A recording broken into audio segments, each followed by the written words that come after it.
ইকোনমিতে দেখেছেন তো ইনফ্লেশন 8%-এর কাছাকাছি এসছে। অনেকে ভাবেন যে ইনফ্লেশনটা আনাটা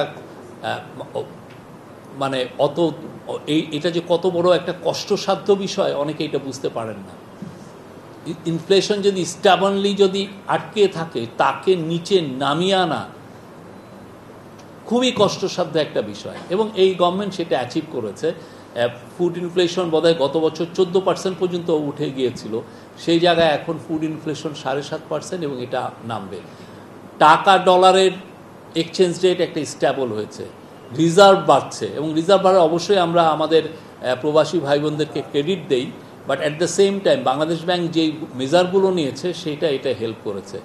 আমরা এনবিআরে আমরা সিরিয়াস কিছু ইন্টারভেনশন করে সিরিয়াস কিছু রিফর্ম এনেছি, সেই এনবিআরের রিফর্মের সুফল সামনে সবাই পাবেন।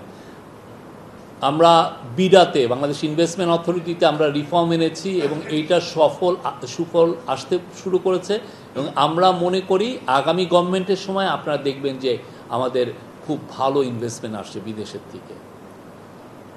এই গভর্নমেন্টের ফরেন পলিসি দেখেন, এই ফরেন পলিসি আর একটা দেশের কাছে বন্ধক দেওয়া হয়েছিল আমাদের ফরেন পলিসিটা।